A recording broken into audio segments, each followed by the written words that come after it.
Hello, everyone, and welcome to the Alliance live show number 82, baby. We're ready to rock and roll.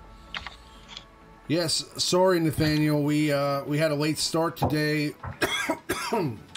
We're happy to get going, but as usual, I'm joined by my co-host and the co-host of the Galaxy's Edge live stream on Tuesday nights with TMoney. Good old Maurice. How you doing, buddy? Going on, man? Good. Just getting ready to get rolling here. We got some interesting topics to discuss.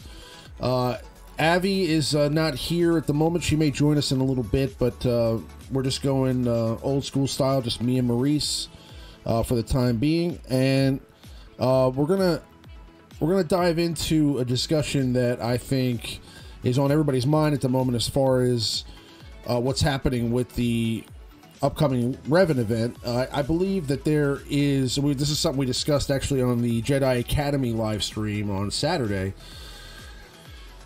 I think that there is kind of a hint here that since we're getting Revan back now, right before February, where we typically get, or actually right at the beginning of February, where we typically get another KOTOR character every year, I think it's kind of an indicator that we're going to be needing him with possibly the other 4 KOTOR characters that came out towards the end of last year for some sort of event this month. Now, I mean, I could be wrong about this, and they may just release a marquee KOTOR character, but I have a feeling that they're not going to skip that trend. I mean, we got Darth Nihilus 2 years ago. We got Darth Sion last year. And I think that we're going to get maybe Malak this year. I don't know. But all I know is that if you're interested in things like that, which I am, I think that now is the time to start farming these characters if you haven't already started. I mean, you should be doubling down on Bastila and Canderous Ordo while you can at the moment, and as soon as Karth and Juhani become available, you should be working on them as well. I'm sure they'll be releasing some sort of packs, but bear in mind, this is all timed out specifically to make it kind of difficult to farm everything in a short period of time. So we're going to probably get the Revan event, and then you're going to have to we're going to start getting the free locations for Juhani and Karth Onasi. And you're going to have to start farming them, and then probably within a week or two from that is when they'll announce the event or whatever it is that's coming with the new character. It's going to happen pretty quickly here. You know, it'll definitely be before the end of February, so we're talking probably 2 to 3 weeks here at maximum. So, I don't know, what do you think, Maurice? Something's coming. Whether or not it's a legendary character, whether or not it's a ship. You know, we discussed this last week, week before. This could just be kind of a diversion to get us all thinking it's coming and then switch gears. Revan's coming January 31st, I believe, right? The light side Revan. And the second time a legendary character comes around generally means you get that character, if you miss them the first time, just in time for the meta to shift again. So leads me to believe that something is coming. Malak, you know, could be another version of Revan, or that Ebon Hawk ship. One of those three, I think, is what we're going to get. So, yeah, I mean, you know, the Ebon Hawk ship, I think, could be a thing. I don't know. I feel like that might be coming later with. I think that we're going to need ships to get the ship. But I mean, if anything, I think it's going to be either Revan or Malak, and I mean, it would be cool if it was. I would be excited for either. I mean, to be honest with you, I'd be happy if it was Darth Revan. I'd be happy if it was Malak. But I think that either way, we could be possibly talking about a shift in the meta here, right? I mean, if they add another meta Sith, do you think that changes the dynamic in Arena right now? Yes. I mean, they've got, you know, the new Bastila as a supporting character. You know, there's Sith Marauder, which no one really ever found a use for, and that could be just because of we weren't aware where he fits. Like, you know, Canderous Ordo came out first. Everyone's like, okay. But then Karth came out, they're like, oh, now we see why Rambordo is good. So maybe there's something that could utilize that Sith Marauder kit. Basilisk, Palpatine, and Vader have kind of fallen to the wayside as everyone's kind of like bounty hunter killers in TW. I mean, that's really all I use them for. I don't use them for much at all right now. Palpatine and Vader, and the ragtag Sith that are kind of left over. Darth Sidious, Darth Maul, Savage. You got Sith assassins still hanging out. All these characters aren't very popular right now, and a new character could totally make all these characters already have relevant again. So for those that deeply invested in the Sith, this could be exciting for you. I am not one of those guys, but we will see. Every year the Sith come back. I mean, you're invested in the Sith, right? I mean, you have all the characters. Yeah, I mean, I also have, a Gear 7 Bastila. Marauder's basically untouched. Sidious and all those guys are still Gear 11. Savage, no Zeta. Sith Assassin, I don't really even know how to use that. Geared her up, never really used her. Geared her up late, so we'll see. Yeah. Yeah, I mean, that's... Traya will be back. Yeah, I think so too. I mean, I think Traya will be probably the best leader for that, and I mean, Malak may come with a whole new leader ability. I mean, who knows? He may, trump the meta on his own. He may bring something out that kind of trumps Revan until we get Darth Revan. But I mean, listen, I think that the sales that are coming from these KOTOR characters and these KOTOR events are probably pretty high. So I think that it makes sense for them to continue to pump out these characters just number wise. I mean, so we'll have to see what truly happens, and I think it's a bit premature to tell who it's going to be and what specifically is going to be meta or not meta. But I can tell you that either way, whatever character it is, I mean, Nihilus, still one of the best characters in the game, probably top 5. Scion, still one of the best characters in the game. So I mean, I think that whoever it is, it's going to be somebody who's very good, and I think they're going to be they're going to be definitely, I don't know if they will necessarily take the meta out entirely, but I think they'll be able to kind of put put the Sith back on the map again and make things a little interesting. So at least that's what I think.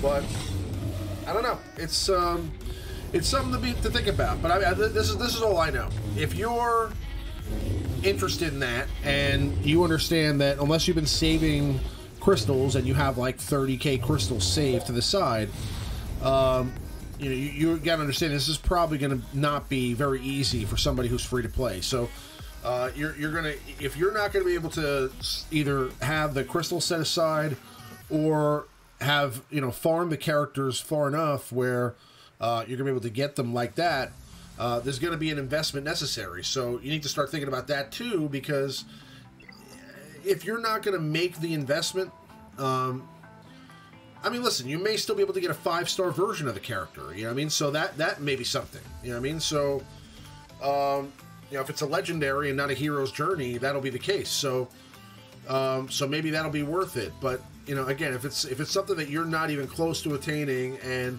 maybe you're not, super interested in attaining, then, bear in mind that there's going to be a cost added to it. So it may be something that you want to just start farming now for the second time it comes around. It seems like they're bringing back the events sooner. I mean, I do think that there's a reason for some of this stuff. I think that Chewbacca came back so soon because of the Millennium Falcon. I mean, I think you had to have Chewbacca to be interested in, making the purchase to get the Millennium Falcon. So I think that that's kind of why Chewbacca came back so fast. And then I think that Revan is coming back around the same time now for a reason as well. But we'll have to. What do you think? Oh, well, I was going to answer one of these questions that just came back. This is Bobby Roundtree asks, so for those who don't have Revan, should plan on getting him? Should we hold off gearing him up until we find who the new character is? No. Definitely do Revan. It ties together the whole faction, but the new character will be better, or at least, at the very least, equal to Revan. I mean, this is a game. It's a power. There will be a power creep involved. There always is. Just your new Revan may not be just hands down the best team upon release of a new, wherever they're going with this.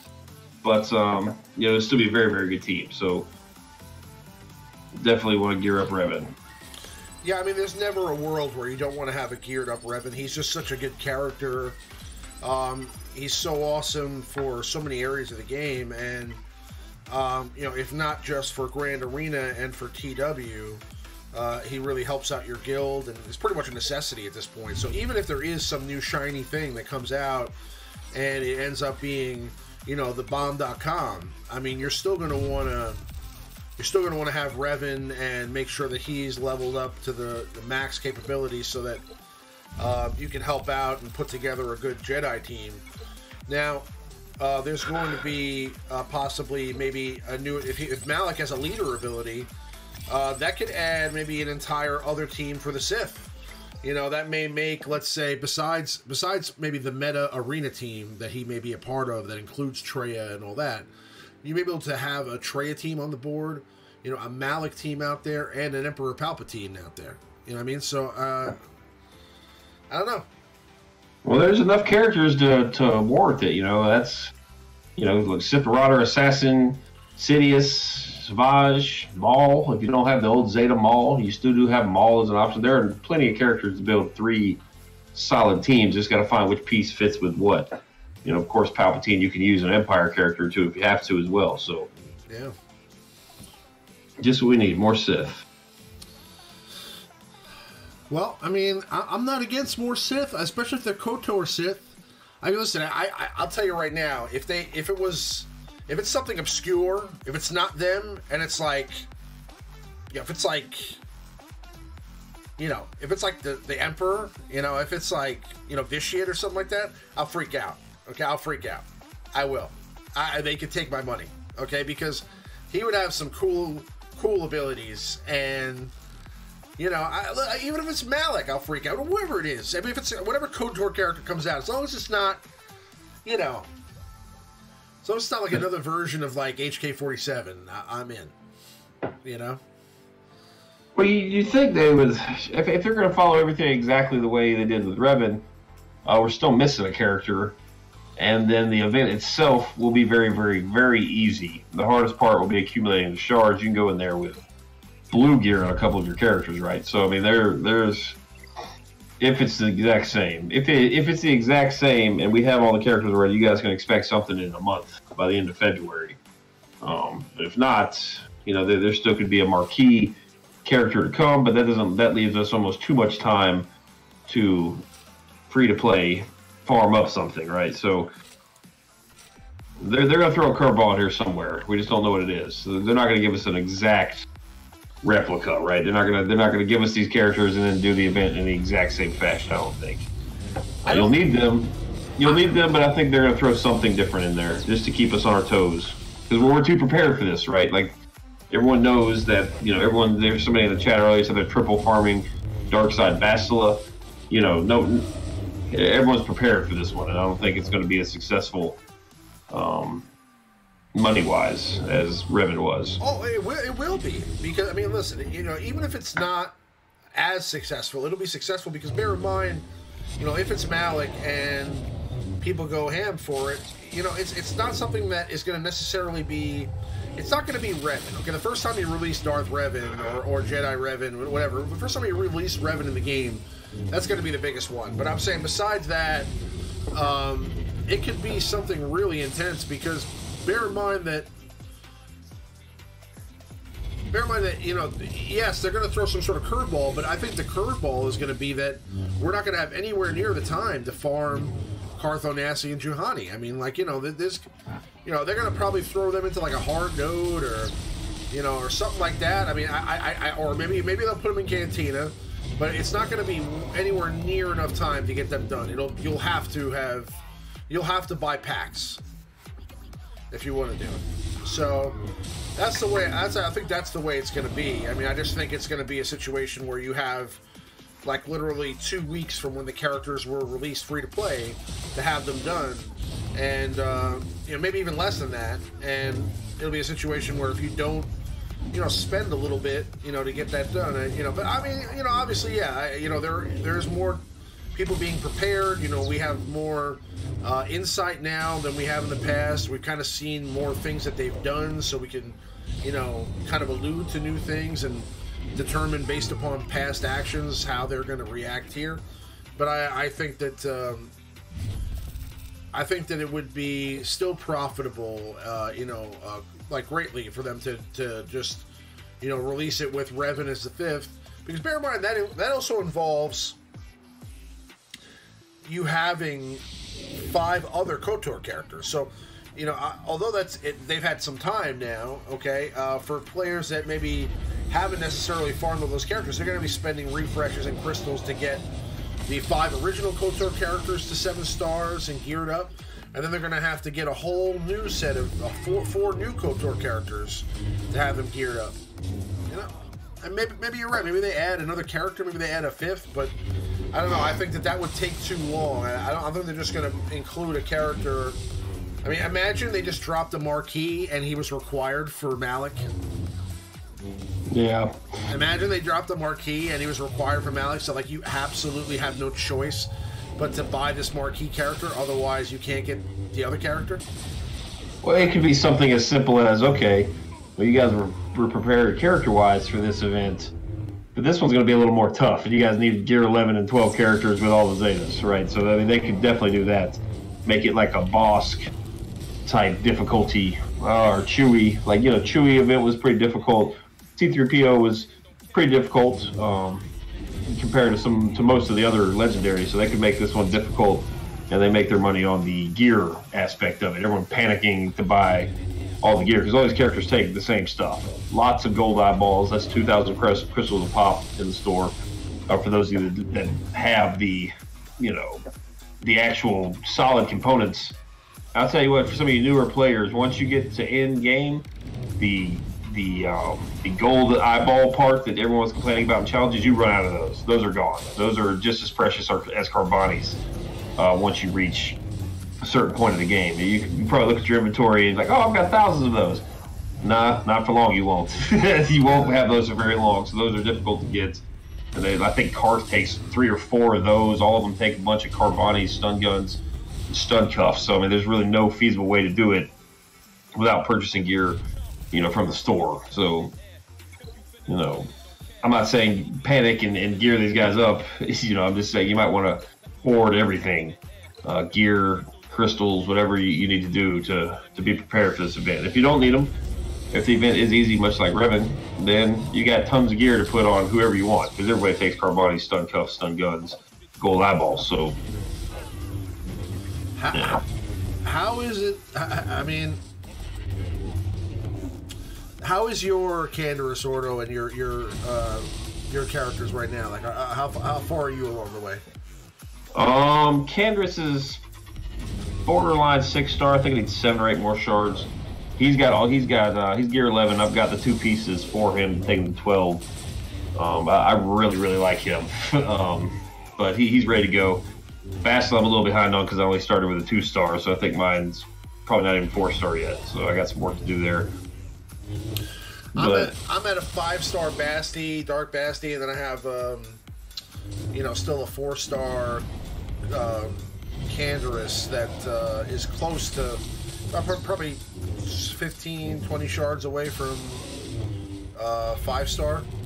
You know what I'm doing though, this is something I'm thinking about here for those of you that are going to be spending money on this. I mean, what I'm saying is that beware of the shard shop currency, okay? Because what's going to happen here is if you're buying packs to get, let's say, Juhani and Carth Onasi to 7 stars, you're going to be getting tons of Canderous Ordo and tons of Dark Bastila shards. So, you know, you may not want to go all the way to 7 stars. You may want to stop at like 6 stars, 5.5 stars, because you're going to have to get Karth.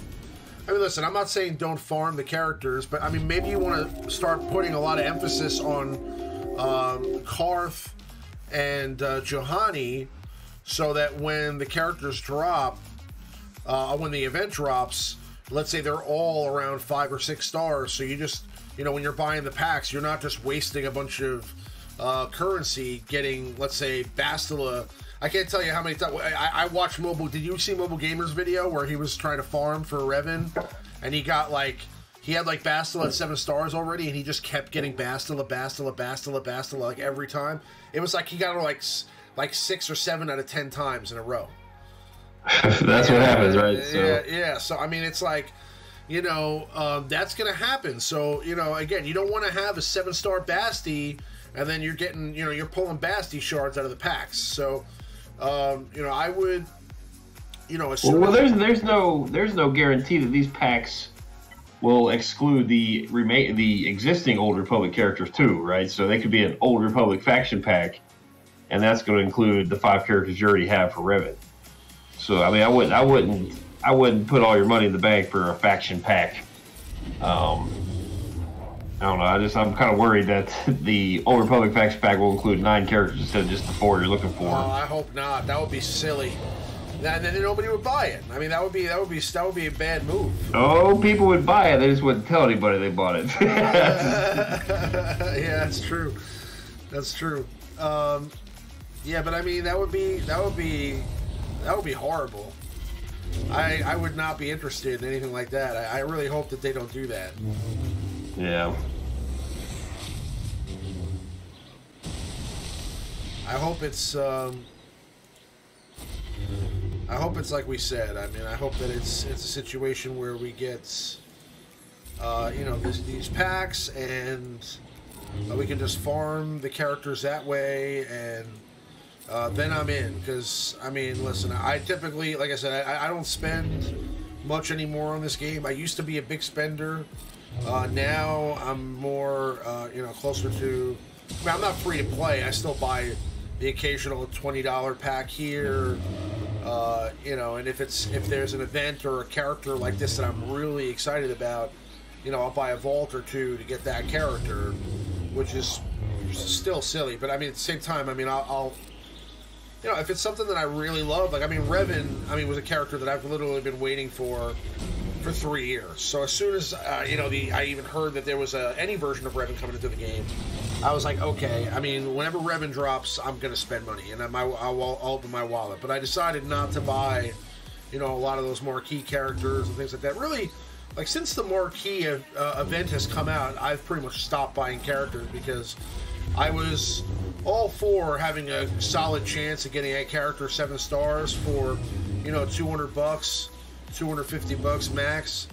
Now with the way they work, it's more expensive than that, and you know, you're looking at $300 to $400, and that's just a little bit out of my price range for a character. But yeah, you know, I mean, you know, again, if it's a situation where, you know, if it's Darth Revan or Malak, or if it's you know, if it's Star Killer or like something cool like that, like something that I would want to have, I mean, then I would probably invest, but to only to a certain extent. You know, again, if I see that, you know, like last time, I can probably get the character or all the other characters to 7 stars for, let's say, you know, between $200 and $300, I may do that. You know what I'm saying? Just because I wanted to help out my team, and I don't want to be. Because I'm also in a high-level guild, and that's where they really get you with this stuff, is because when you're in a guild with, you know, a lot of other people that do spend money, you kind of feel obligated to kind of stay with the pack and be there when you know, or buy a character when it's necessary for the whole team. So, you know, peer pressure, and even though, I mean, you know, my teammates aren't going to be sitting there telling me that I have to go spend money or else, it's just one of those things, like, you don't want to be the one guy that doesn't have Revan. You don't want to be the one guy that doesn't have Malak. You know, you want to have all the components that you need to do all the parts of the game. And I think that characters like that are going to be necessary. I think the Ebon Hawk, whenever that comes out, the Millennium Falcon, I think they'll be necessary for, you know, something this year as well. I'd be very cross if I'd feel very cross if they for some reason did not have some serious ship content come out this year. There has to be a ship raid or some kind of content that is ship based, because there's just so little ship stuff, and they spend all this time and resources and money into revitalizing the ship content, and it would be, to me, a real missed opportunity if they didn't, you know, release something that has to do with ships in the form of an event or a raid or something like that. I mean, what do you think? Think we're getting something eventually? We need. I think we'll get a capital ship before a ship raid, or the capital ship, as somebody suggested last week, would be the prize for the new raid. One of those two scenarios is likely. That would be cool. Yeah. But you know, we'll see. I mean, again, you know, we're still, you know, I don't know, you know, but I'm just saying the stars are aligning. Okay, it looks, you know, Revan's coming. It's February. You know, these characters that came out at the end of last year came out just at the right time to be released free to play now in this month of February, and you know, prime for some upcoming event. So that is not by accident, okay? All these pieces are not moving this way by accident. They definitely have been planning this, and whatever, you know, all these things happening at the same time, I think, you know, it would be absolutely crazy if it was just a coincidence. There is definitely something coming, and if by the end of February, you know, there's no event that involves these characters, I would be absolutely flabbergasted. I'd be shocked. So again, my money's on that, and that kind of is something that makes me glad that I didn't invest personally into the Millennium Falcon, because, you know, had I done that, I might be, you know, kind of reluctant to spend some money for this event, because to me this would be more important for my particular style of gameplay, the way I enjoy to play the game. You know, getting Malak or Revan or something for Arena, that would be more up my alley. Also, you know, bear in mind that there's a little bit more value added there, because again, the Millennium Falcon, even though, you know, you'd also have some other bounty hunter ships, with this you literally have 4 other awesome characters: Canderous, Juhani, you know, Karth, and Dark Bastila, all 7 stars as well. So you're getting, you know, 4 for 5 for the price of 1. You know, whereas with the other stuff, I mean, sometimes it's not really quite so beneficial. It's not, you don't really see the same value. And that's part of also why Revan made sense to me as well, because, you know, getting Revan, I'm getting Bastila, I'm getting Jolie, I'm getting T3, and I'm getting, you know, Mission and Zalbar.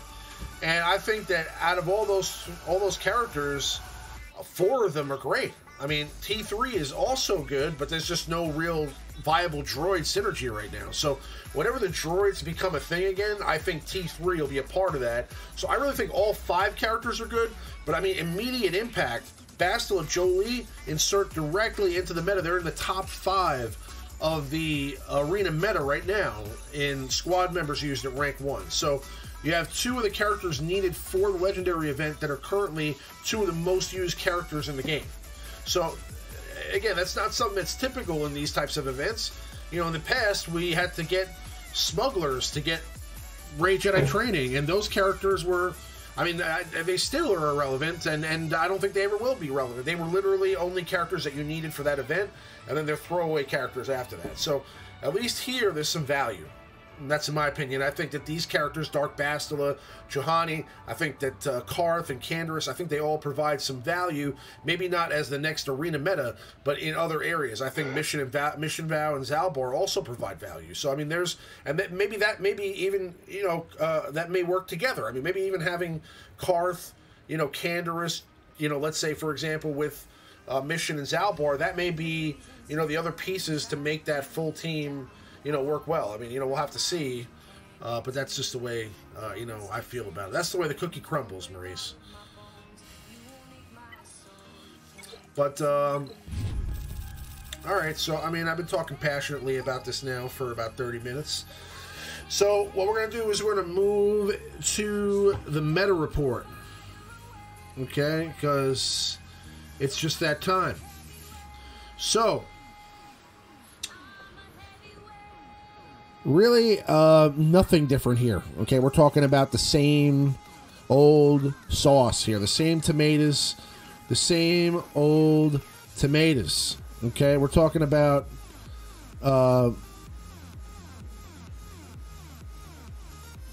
Well, nothing new has come whatsoever. I'm just looking again. Nothing new has come. So, I mean, it's really... The only difference here is, I mean, again, when I'm looking at this is, that pie piece for CLS just continues to grow. I mean, he's at the point now where he's about 2/3 of what Darth Traya is. So, I would say that, he's on the way to eventually... I mean, I don't know. He may never surpass Darth Traya, especially if we get a new Sith character. But I think that he's seen a significant increase, and I think that that number for Revan has stayed the same. 2,600 is still what it was when Revan was at his peak. So I'm not seeing less Revans. I'm just seeing more CLSs and probably a little bit less Trayas. That's pretty much what I'm seeing. Well, because it's super easy to beat. I won't say super easy. It is definitely feasible to beat Revan with CLS,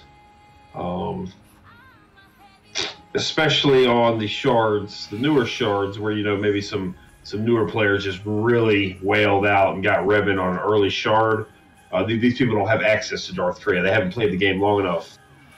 They're not completing the heroic Sith raid. In an hour, they haven't reached to the end game, if you will, so they don't have anything except CLS to counter the Revans. I mean, it's a very good team. 3 versus 3. I mean, I'm pretty. CLS, Han, Chewie can beat everything, right? In 3 versus 3. So I mean, there's definitely a good team. There's value there, yeah. Yeah. All right, let's move on to the top 10 squad members at rank 1. And, again, not really much of a difference here. Here are the players that we talked about before, though, okay? Jolie and Bastila in that top 5 in the meta report. So, again, 2 characters, awesome purchases that are also involved with Jedi Knight Revan. So, you literally have 3 characters that are at the top of the meta that you got out of that legendary event. But the only difference here is I see a lot more Chewie. And Chewie's now just a few hundred away from taking Traya over in the top 10 squad members at rank 1. So that's interesting. That's interesting. And they're really all kind of close. I mean, Traya... I mean, there's a huge disparity between Grand Admiral Thrawn and Bastila Shan. That's almost 1,000. But from there on, I mean, Thrawn's at 1,500, Nihilus is 1,500, Scion's 1,500, Traya's 1,500, and then you have Chewbacca at close to 1,200. So, he could easily, surpass them as more people get him to Gear 12 and unlock him, let's say, the next time he comes around. But we'll see. That is the top 10 squad members at rank 1. We're going to move on now to the ships portion of the meta report, and there is definitely some action happening here. So now the Millennium Falcon is right behind the Houndstooth as the most used ship in the game, and it is tailing that Houndstooth, only 700 behind. So is this what you envision, Maurice? I mean, you see how many people got the Millennium Falcon, and look at the home one. I mean, for Christ's sake, the home one and the Millennium Falcon pretty much almost just as used as the Houndstooth now. Yeah, it's funny. Right before the Millennium Falcon came out, literally, and we looked here on the show probably, 1% of people that are taking first place in their ship arenas were using the home one, and it is now clearly the top ship. The fleet commander. It's the number 1 capital ship. Han's Falcon has come. Everybody's using it.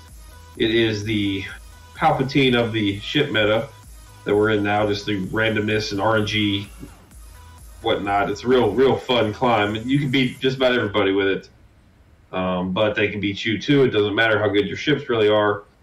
It just doesn't seem to matter. I win every battle against people that have put the 6E mods and put the excessive Zetas and all the Phoenix and all that. It doesn't matter. Just, I mean, whatever.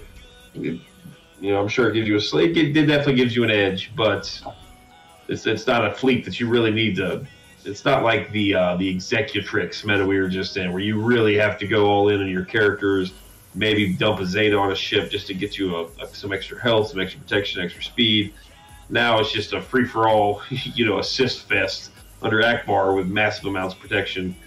It's definitely a different meta. It's fun. It's a fun meta. Yeah, and also, I mean, this has pretty much turned the entire meta on its head. I mean, look at the tail end of the meta. I think what's really interesting is that remember the TIE Fighter and the TIE Advanced were I think 2 and 3 or 3 and 4.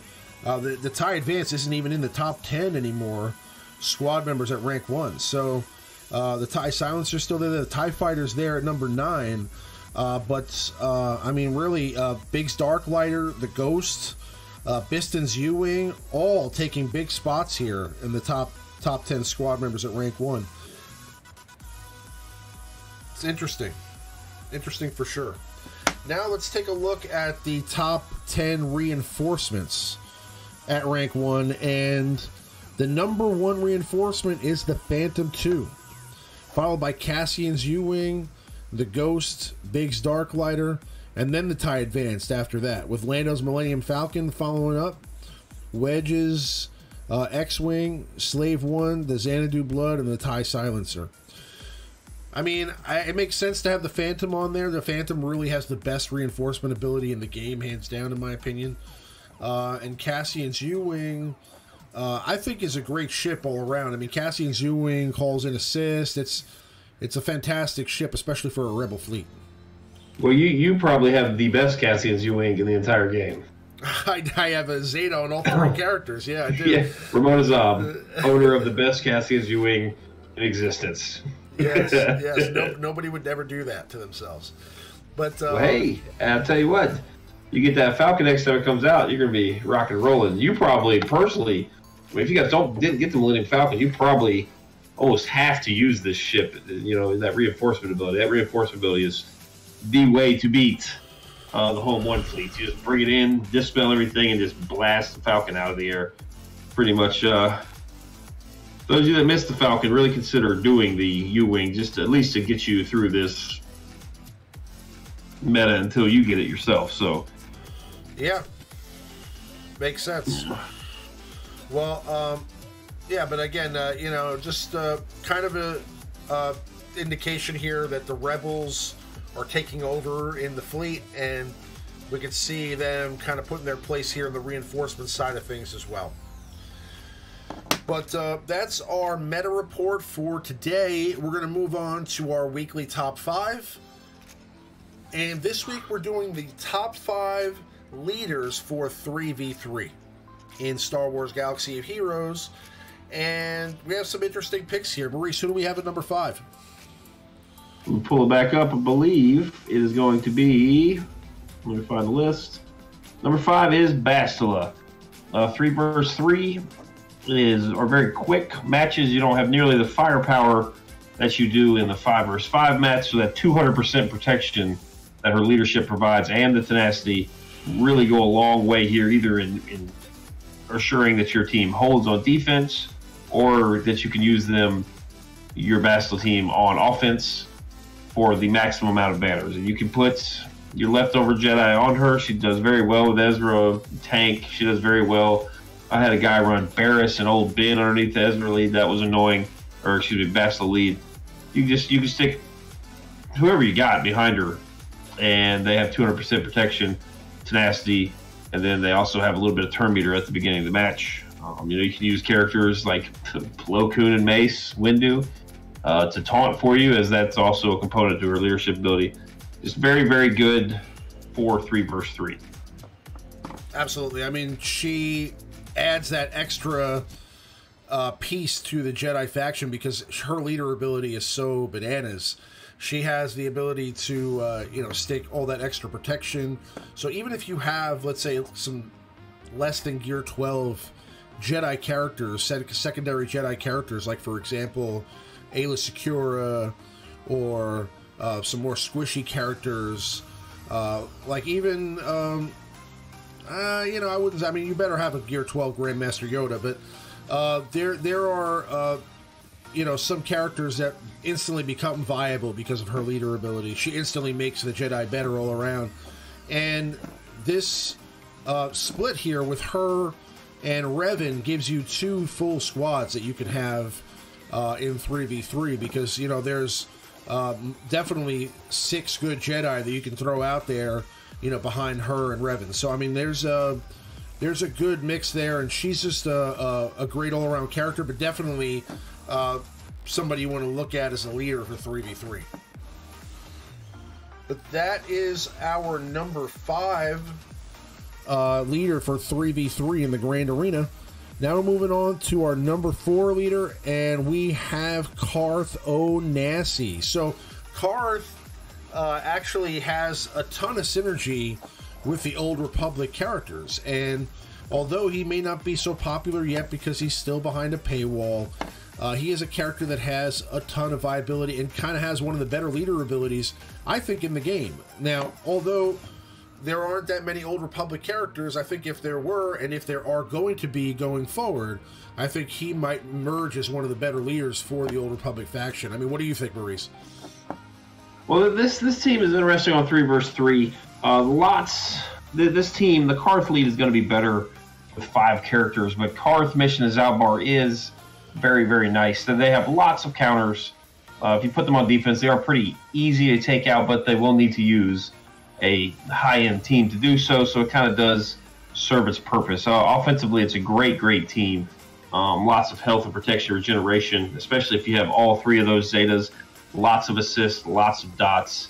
Zalbar becomes just a monster offensively, and just like Basila, a team that you can use for your 54 banners relatively easily. And that's as a lot of you guys are learning. You know, if you haven't lost a Grand Arena by 1 or 2 points yet, you will, or if, let's say, if you win, if you haven't win or lost by 1 or 2 points yet, it's going to happen, and you'll see the importance really of, hey, you know, these 49-point wins I'm getting aren't really. I mean, yeah, you won, but did you? You know, like you win 48, 49 banners every time, even if you one-shot the board, and the other guy, you know, one-shots your board, you're probably going to lose. So these teams that can give you the maximum banners are very, very important. You know, 3-4 points times, what is it, 10, 11 teams, that really adds up. So absolutely, yeah, that is our number 4 leader for 3v3 Grand Arena. We're going to move on to our number 3. Who do we have here, Maurice? Number 3 is Revan. That's right, Revan. Revan, much like Carth, is much, much better in a 5-man, woman team. Just you don't get nearly the amount of speed boost. You don't get nearly the amount of the effects, of the usefulness. It's enough assists to really get Grandmaster Yoda rolling like they can in the 5 versus 5 team. You know, the 5 versus 5 team, Yoda is so great because he goes so often. Jolie's feeding him assists, Kenobi's feeding him assists, Revan's feeding him assists, Basila's feeding him assists. In the 3-man team, he's not going to get nearly that amount of turn meter that he does in a 5-man team, and Grandmaster Yoda does fuel the team. But he's great. I mean, don't get me wrong, he's fantastic. But, you know, I don't know. Just not quite. He's definitely beatable 3 versus 3. There are multiple teams. You can beat him with CLS. You can beat him with Traya quite easily in 3 versus 3. So, I mean, it's not like 5-on-5 and you open up and see your opponent and Revan sitting right there. You're like, oh, no. But in 3 versus 3, you're like, yeah, I got to use my Traya. Yeah, and you win. It's in 3v3, he's got some holes, but I mean he's still a great leader, still one of the top leaders in the game at 3v3. But because of the lack of Jedi, he does suffer a bit, and there are some other 3v3 leaders that stack up a little bit higher than he does. Revan has so much viability. He does bring a ton of benefits to all the Jedi, and kind of, again, like I said earlier with Bastila, adds a second team to that faction. But we're going to see going forward here who the better options are as leaders in 3v3. So well, yeah, I mean, he's number 3 on the list, so I mean, I don't mean to, I'm not trying to like poo on him. He's definitely still a very top option. I'm the third at worst top option. Yeah. For the, I didn't mean to like be all pessimistic about it. No, much like anything with these top 5 lists, some of the top 3 characters, once you get into the top 2, top 3, some of them are just interchangeable based upon what you have left on the board. So, if you're talking about having a Revan and you don't necessarily have the components to beat him or take him down, he could still be a force to be reckoned with for sure. But moving along to our number 2 leader for 3v3 in the Grand Arena, we have CLS. So CLS, obviously, with Chewie and Han, make for an indestructible force. I don't want to say indestructible, but they make for a fantastic team on defense and on offense. So whichever way you put them, I mean, you can literally wipe out almost any team in the game with this team. I mean, you have so many benefits here. You're talking about the fact that all the characters counterattack. You're talking about the fact that Chewie gets called in for assist every time somebody attacks. You're talking about the fact that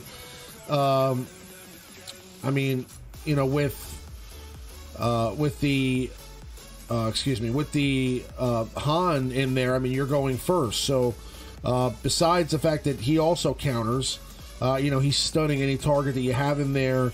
CLS just overall still one of the better leaders in the game. You saw that on the meta report earlier. I mean, he's just continuing to climb up. The more Chewbacca's that people are getting, the more CLS you're seeing. But in 3v3, he kind of adds some benefits that you're not going to get, in a lot of other places. So that's why he's so high on this list.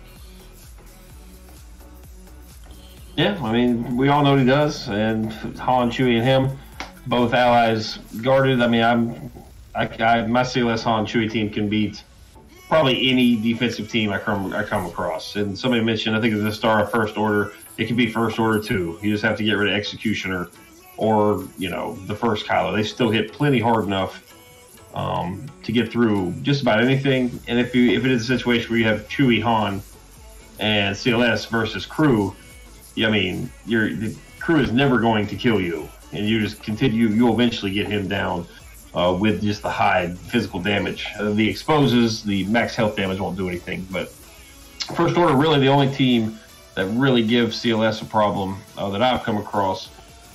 So yeah, pretty safe investment. This is probably somebody you guys have. I would suggest keeping this team on offense, and you can even separate CLS off and put him with some other rebels, Chirrut, Baze, Wigs, whatever you have, and just use pretty much Han and Chewie with someone else. So you can split the trio up. CLS is pretty universal in that regard. So I mean, you could use CLS, Captain Han, and Scarecrow Pathfinder and just bore the other team to death. That's not a terrible team either. So what do you think about CLS, C-3PO, and Han? Oh, that's great. I mean, CLS anything. CLS Han basically is too bad it doesn't have a leadership ability, or he would have been probably number 1 on this list. But CLS is pretty universal for I think Rebels are still the largest faction in the game. If I'm wrong, I'm sure somebody will correct me here. For sure they are. But you know what? Coming really close now is the Scoundrels, which is surprising, to be honest with you. Yeah. But that's our number 2 leader for 3v3 in the Grand Arena. Moving along to our number 1 leader for 3 versus 3 in the Grand Arena. Who do we have, Maurice?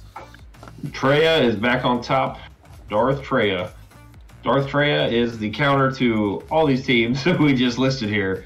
So that made her number one. Darth Traya and CLS are your go-to options offensively. If you do want to put Traya, is still extremely serviceable on defense. Even if they get through her in one battle, they had to use probably either CLS Revan or Traya herself to do it. So I mean, it does serve a purpose in that regard. You're basically exchanging meta teams. You're just trading one for one. So I mean, that does serve its purpose. This very, very good kit. The cleanse is so valuable. Just the passive cleanse, and then you can't stun them. You can't do anything to them. You don't even need Nihilus offensively. Personally, I'm having a hard time finding a spot for Nihilus somewhere on my roster for 3 versus 3. You just don't need him. Traya, Scion, and pick a third. Darkside Basila, Thrawn, Sith Trooper, Palpatine, Vader. Doesn't matter. You can throw all sorts of characters in there because she's that good. You isolate one character out of 3. That's pretty. That's going to win you 9 out of 10 matches just alone. It's 3 versus 2, which is pretty incredible. Absolutely. Yeah, she is just so nasty. I mean, she's got such a cool toolkit. I mean, she's literally reducing health from your opponent, every turn, and she's got high damage, really high damage for a support character, and she's got the ability to pretty much render any tank on the opposing team useless. So it's something where when debuffs don't work against a team, it's kind of tough to get an edge, and she pretty much takes all these Sith characters and makes them that much better. So she's definitely the number one leader for offense on 3v3 Grand Arena.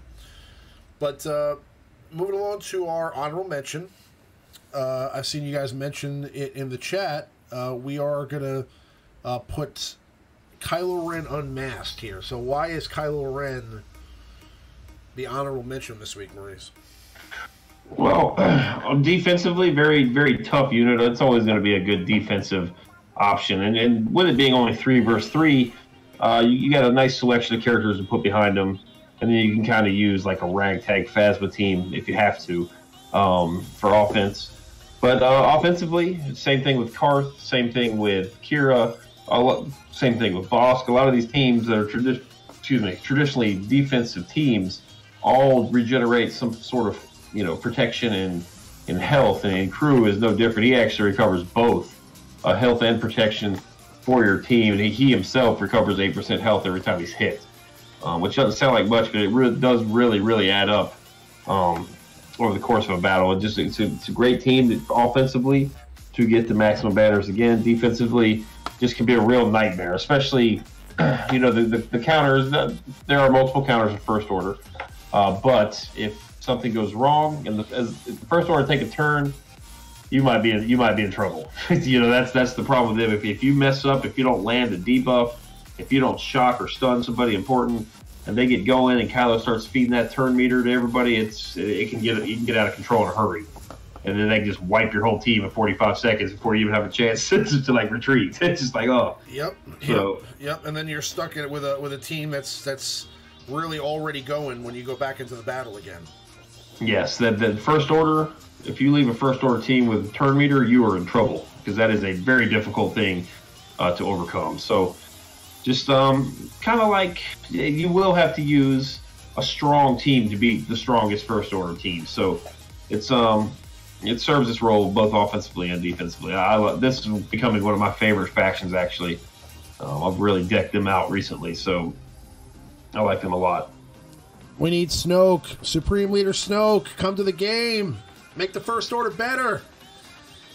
But, I think that he is definitely... I think he has one of the best leader abilities in the game. I mean, speed and crit damage. I mean, it's sick what he does, right? So, it's crit damage, right? Not offense? No, it's crit damage, yeah. It's crit damage. And then whenever they crit... they will get, anytime any first order unit crits, they get 20% turn meter. So you've got all sorts especially if you have that Stormtrooper Zeta. You know, he goes and they calls an assist, and the damage is irrelevant. It's when they assist and if they crit with all the advantage, especially in a 3-man match, a 3 versus 3 match. Every time somebody attacks Kylo, he's going to give advantage to somebody that doesn't have him. So the chances all 3 units are going to have advantage in crit is relatively high, and that's going to give them 20% turn meter every time they crit.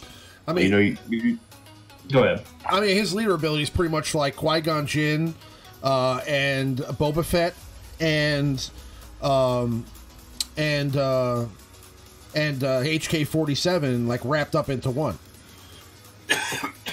Yeah, it's just I guess he suffers from not having quite the supporting cast as some of these other factions. That could be the case.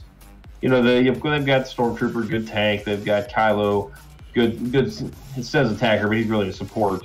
They got Executioner, who is a big damage dealer, but you have to really pimp him out to the nines with the right sets of mods and stuff. So not quite as easy and accessible to use as some of these other teams are, I guess. Very limited. Right, they need a supporting cast. Snoke. Yeah, give another gun. You've mentioned it. A couple people in the chat, and I'd be like, we need more First Order. We could use at least 1 or 2 more just to kind of really breathe some life back into Phasma too. Because once you take all the characters up for your crew team, you're left with like Phasma and the 2, crappy pilots. Like you can't really. It's tough to build a team with that. So I mean, at least a 4th would be nice.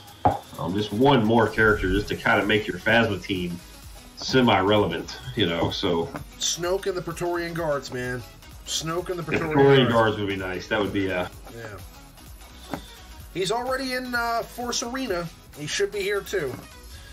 But, That's our top 5 for the week. Again, that was top 5 3v3 characters for the Grand Arena. Please do click that like button if you like this kind of thing. It does help the channel and support us. And click the bell icon for notifications when we go live. But we're going to go back into some gameplay here. And while we do that, we're going to take the Q&A segment to the next level here. So anybody who has any questions you'd like to have asked on the stream, any topics you'd like to discuss on the stream, now is typically that time where we take those topics and questions and we discuss them and try to get as many of them on here as we can. Maurice has already been, I'm sure, compiling some, and we'll continue to take those now. So if you have anything you'd like to talk about, please do type it into the chat, and we'll try to get to it here live. So do we have any questions from the beginning so far? Yes. Let's see.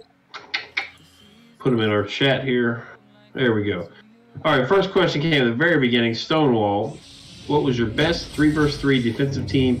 My best defensive team was Leia, C-3PO, R2, and if anyone encountered this team. I have not played that team, but that looks to be pretty impressive, actually. That's actually quite a good team. I might try it next time. Even... The problem with Leia on defense is she's extremely susceptible to Nest just soloing your whole team. But with that C-3PO, you get 2 stacks of that. Oh, God. The question mark. I'm forgetting the name of the debuff now. Confused, I guess it is. If you get 2 stacks of Confused, it will essentially daze her and she won't be able to counter. What was your favorite, best defensive team? My favorite defensive team is typically. I mean, I don't have like the high level scoundrel teams like you do, but I mean, because there are some pretty good like hero teams out there and things like that. But on defense, I mean, I like to say I put. I put that First Order team out there, and they do pretty well for me. Yeah, I like the First Order too. I like ran with crew, First Order, Stormtrooper, and Kylo this time. I think it held both of the first. I mean, it held once. It had defended once, and the first 2, and the last one. I mean, the guy just smoked me and one-shot my board anyway. So it didn't matter who I put. My second favorite would probably be like a Zeta Barris lead that I put with Vandor Chewbacca and L3. That one was good.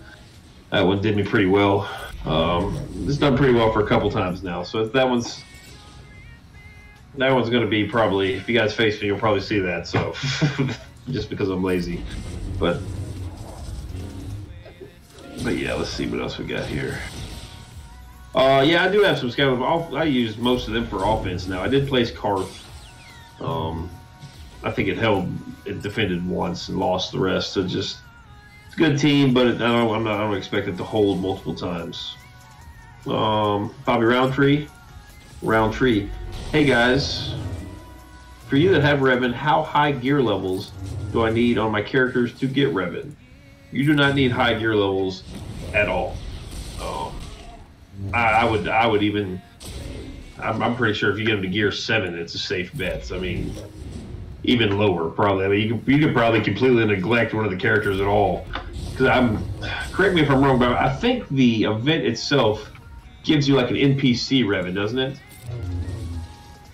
Did I just make that up? I might have made that up, but especially if you have that Zeta lead on Bastila, that's really all you need. You don't need to go too nuts over on these characters. It's really easy events. Cool event, but pretty easy. I'll tell you, these CLS teams are getting like a lot harder to beat on defense. You just got to really get rid of. You got to get rid of Chewie, or he will just melt you. Yeah, I mean. Yes, they give you a Revan to use. Yeah, it's been a while, but yeah, you do get an NPC Revan to use yourself, and then, especially, I mean, you got that dark side, or not the dark side. If you have the Bastila Zeta, that pretty much just Jolie, her, and I guess Revan as well are going to die. Zalbar is plenty tanky enough for the event, gear 7, gear 8. Yeah, I wouldn't even, unless you have a bunch of droids, I probably wouldn't even put any gear at all on T3. Just try, have a look at the SWGOH, see what gear they need, and just kind of put the bare minimum on there. Try it. If you need to put, a gear level or 2 on a character, then do it as needed. If you don't want to gear these characters up. Ramon mentioned earlier, Bastila, Jolie are on the meta report. I mean, these are great characters. All of them are very good, and probably ones you will eventually want to consider. Yeah, TMoney said all you need is Bastila T3 at level 50 in gear 5, and 3 more at gear 7 and 8. Yeah, so if you don't have that Zeta on Bastila, it's not going to be needed.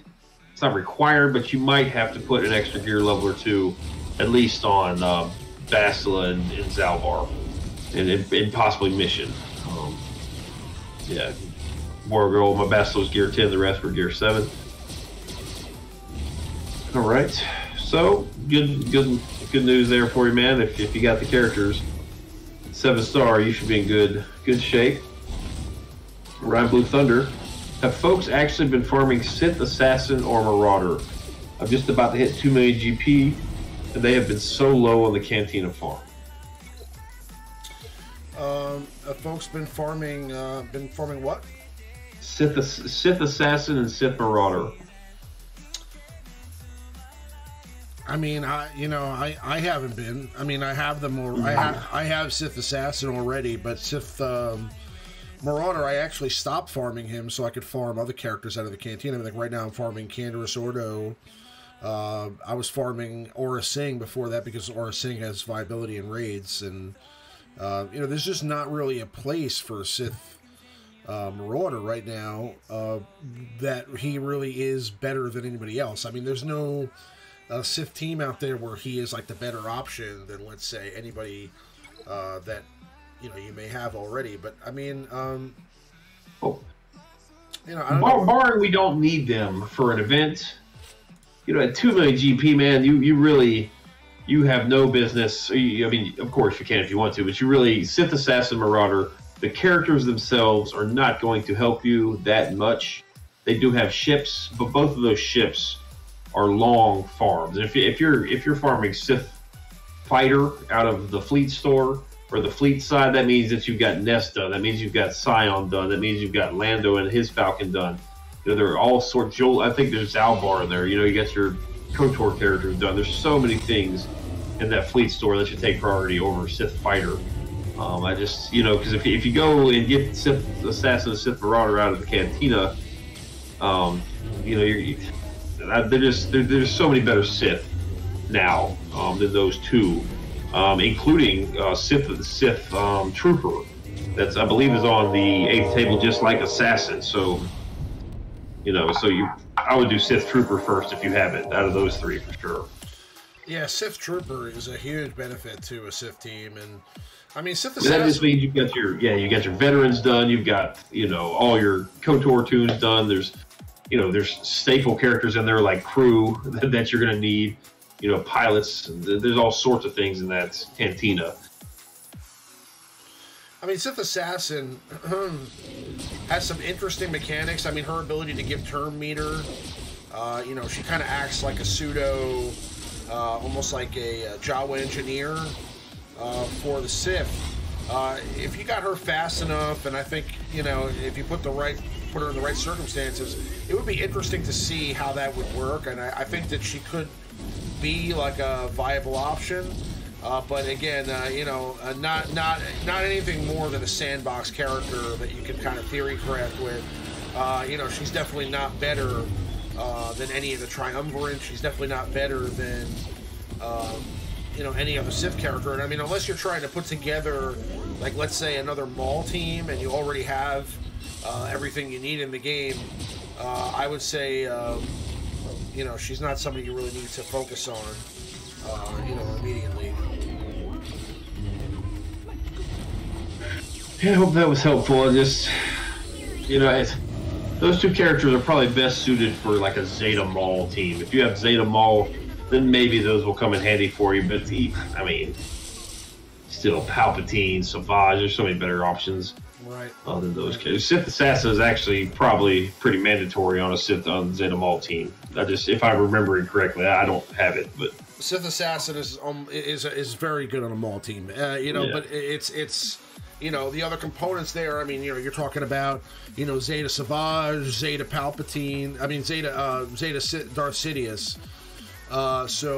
Those.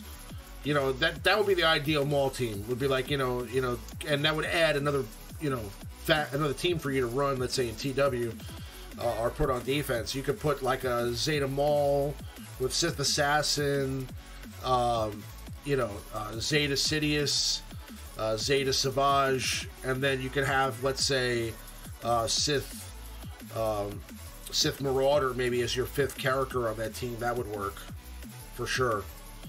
But there's still other options that are better. I mean, like, having Count Dooku on that team would be better. I mean, literally every other Sith would be better than Sith Marauder. So he's just the worst Sith in the game. And, maybe one day that'll change, but that's just the way it is right now. All right, Master KT, likely nearing the end of the cycle, how was the Revan meta stacked up for you compared to the past metas? Mainly an enjoyment factor. Have you enjoyed the Revan meta? For sure. I mean, he's, one of my favorite Star Wars characters, I'd say, absolutely. But I don't think we're at the end of the Revan meta. I mean, again, I think that we're probably going to be at the beginning of something new. Maybe it'll get back to the point where, there's 2 teams or 3 teams that are really at the top of the meta. And I think that trend will continue as you're seeing more CLS teams. I mean, you can see I have a pretty well-modded Jedi team, and I just lost to a CLS team in the top 50. So, I mean, that's unheard of for me. But, I mean, there are, good teams out there like that. So, I mean, at least there's some diversity in the meta. And that's the way it should be. I mean, it should be, a little bit diverse. And again, I mean, I'm not saying that every team should be equal. I'm just saying that besides, let's say, the major meta teams, you should still be able to run, let's say on offense at least, like a Night Sister team and get your Ws. You should still be able to run, a Rebel team and get your Ws. You should still be able to run a Sith team and get your Ws, even if the Jedi are at the top of the meta right now. And then eventually that shift will come where, let's say, either the Sith retake it or maybe the Empire comes back up again. Who knows? Maybe First Order by the end of the year, maybe the top meta, but we'll see. Word. The Star Kai, how did your last Grand Arena go? How'd you do, man, in Grand Arena? I didn't do well. I actually not that I couldn't have done well. I was just very busy this last couple of days, so I set defenses and didn't really play much offense. So you know, as far as that goes, I mean, I lost. I think I got 5th place or something like that, but normally when I play Grand Arena, I mean, I either finish 1st or 2nd. Yeah, I finished 2nd this time, championship match. I lost once, he one-shot my board, that was pretty much it. So yeah, got 2nd place. Kind of upsetting, but kudos to, not sure if it still shows his name, but he pretty much took my defenses to the woodshed in the championship match. So just I look down, you know, he's got 2 teams down. I'm like, okay, I start playing and I get out and he's got my whole board cleared. I'm like, oh great. And I had just lost to crew. I was like, ah. I desperately tried to make it up. I tried to like take in a nest, like I take in a nest and try to solo a team. I beat the team, but I didn't solo it. You know, I was just like trying to make desperation moves to catch up. Wasn't going to happen. So hats off to who, not me. I don't know. I'd have to look up his name. I apologize to my opponent, but very good game. I guess we'll get another one shortly. TW's coming up. Yeah, we got TW coming up, not Grand Arena, or the Grand Arena again. I need to look. Hold on a second. Let's have a look here. Nope, not me was my opponent's name. So I know we got Territory Wars on the 31st, so I don't know if that's going to give us enough time for another Grand Arena. Anyway, so yeah, that's unfortunate. I would really love to have that running every day, every single day. I like that game mode a lot. You don't have to play it if you don't want to. Just, you know, if you're busy. I mean, everyone's going to get busy at some point, you know, so you'll get busy and you'll lose. And who cares? You still get free mod salvage. It's really the only place we have to practice.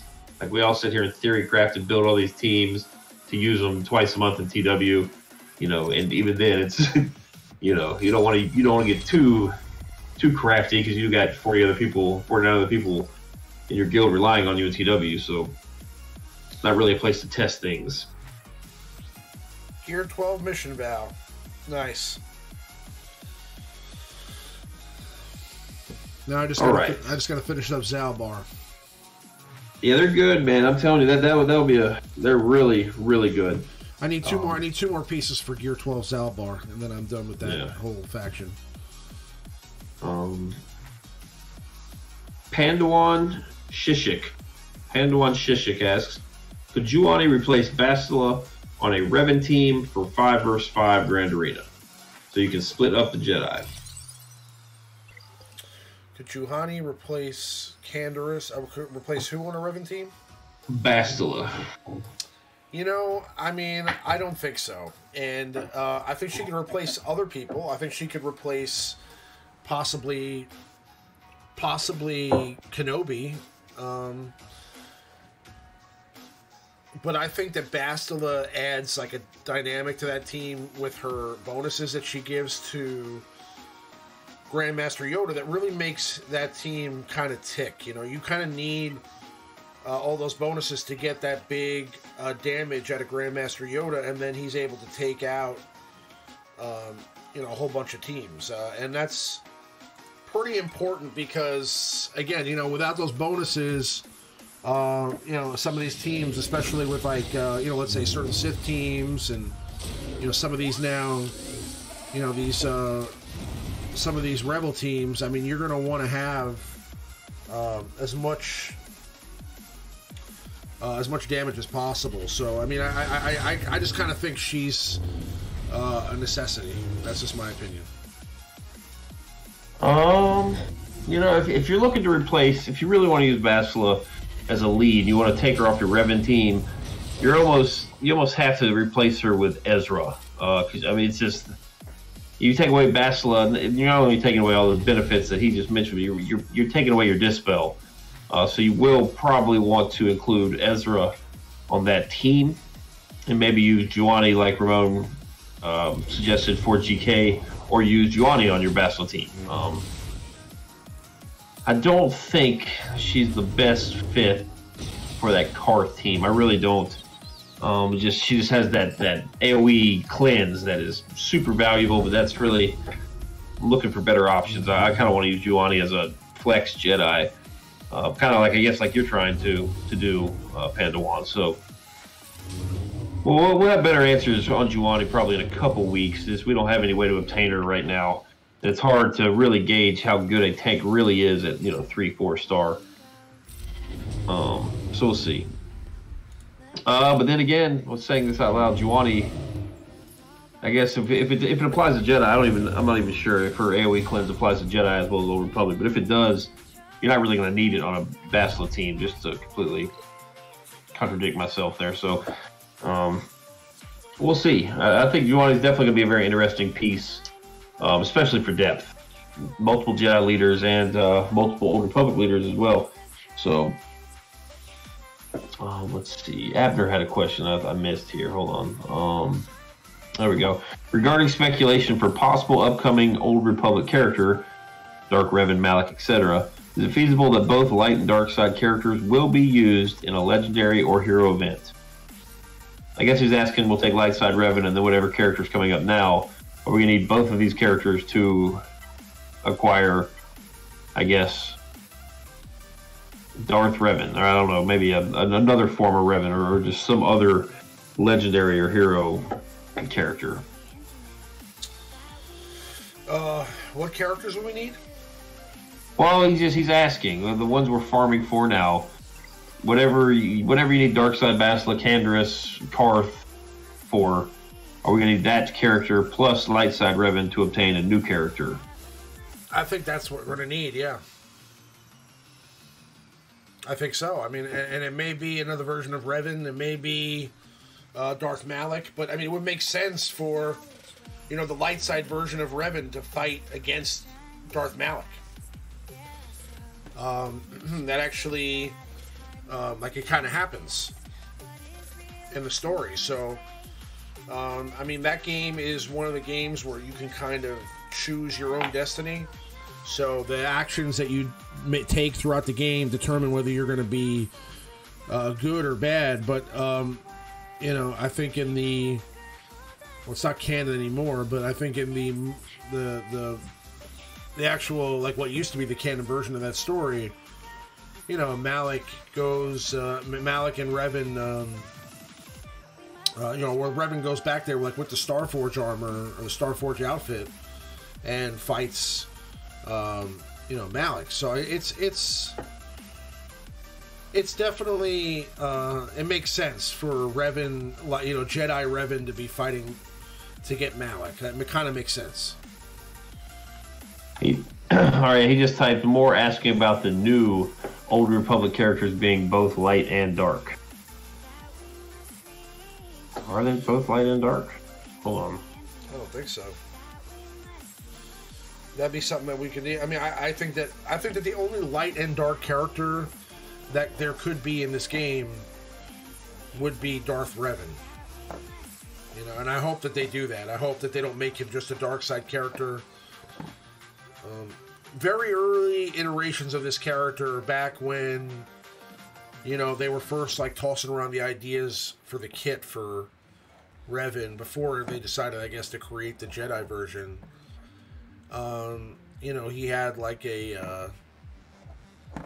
a special code name, and they couldn't tell us who the character was specifically, but when you read the kit and you looked at the fact that he was both a light side and a dark side character, the only ever light side and dark side character in the game, it made it was clear that this was supposed to be Revan. And I hope that they still do that. I hope that they create a character that can be used in both light side territory battles and dark side territory battles. And a character that can be used in both light side and dark side battles, period. That would be kind of awesome. Especially for, you know, players that are trying to still, you know, beat those battles, or if they ever do add new nodes, you know, new hard nodes, you know, if we ever do get this level cap increase eventually. Yeah. Be cool to have Grant, light side and dark side Revan. That'd be awesome. All right, let's see. The Star Kai, do you think Grand Arena should be able to join every day so players not locked into CG's timetable? I would love Grand Arena to be every day just because it's fun. You know, it's just, I don't know. Like just again, we spent so much time building teams, theory crafting. Like all of you guys that are watching this, listening to this, you guys all have a team that you worked on and tried to piece together a mod, and you never use it, right? You just can't ever use it because there's no real game mode. Because I mean, you sure as hell can't bring in your brand new Karth team to try to take out a Revan team that's, you know, loaded with tenacity up and foresight. That's not going to go too hot for you. But it doesn't mean it's a bad team, you know. Like, you know, where are you going to practice it? Grand Arena or Galactic War? You go in there and fight like a Palpatine lead with, you know, Mob Enforcer and Dooku and, you know, Ewok Scout, like just some random team that somebody has placed in there. You know, Grand Arena is the ultimate testing ground. So I like it for that. I do think I want it to be every day, but I can totally understand why you don't want Grand Arena and Territory War at the same time. That would be a little intense for most people, especially guild officers and leaders. And so I can see that. So just kind of sucks. They gave us such a big dose of it, got us nice and used to it. You know, we had like 3 or 4 in a row, and then it's just like, twice a month now. Yeah, that kind of sucks. But it is that game mode is very, very good. I personally wouldn't mind if it replaced Arena. You know, they gave us, you know, massive amounts of crystals. You know, you do Grand Arena every week for your Arena, and if you win, you know, you get a week's worth of first place crystals. You know, so, I don't know. They would figure something out, but that would be something that would be cool. I think that is all of the questions that I see. If I missed one, let me skim through, make sure I didn't miss one here at the end. Got his name. There's Pandawans. Yeah, I think I got them all too. Okay. All right, well, guys, I think we're going to wrap it up here. You know, me and Maurice both got some stuffs to do tomorrow, and I'm sure some of you guys do too. Plus, you know, for those people watching, I think last week or the week before we did like almost a 3-hour stream. So, you know, I remember I got a comment out of the stream, but somebody's like, how am I going to watch all this? So, you know, I think we're at about an hour and a half now, which is pretty much where we want to keep it anyway. So, but I appreciate. What were you gonna say? Oh, nothing. I was gonna say, you know, it's kind of a slow week. There's gonna be some big weeks coming up, you know, soon. So yeah, you know, so we'll save our energies for that. You know, but as we get more information, we'll you know, definitely put out for you. Again, make sure you check out TMoney and good old Maurice's stream on Tuesday night on the Operation Metaverse channel. We'll be back next Sunday, same time, same place. And believe me, if there's anything that's worth noting during the week that comes out, I'll definitely make sure to pop out a video for you guys so we can talk about it a little bit. But I appreciate everybody hanging out with us tonight. It's been a lot of fun, as always. Looking forward to seeing you guys on the next one. May the Force be with you guys, and we'll see you then. Have a good night, everybody.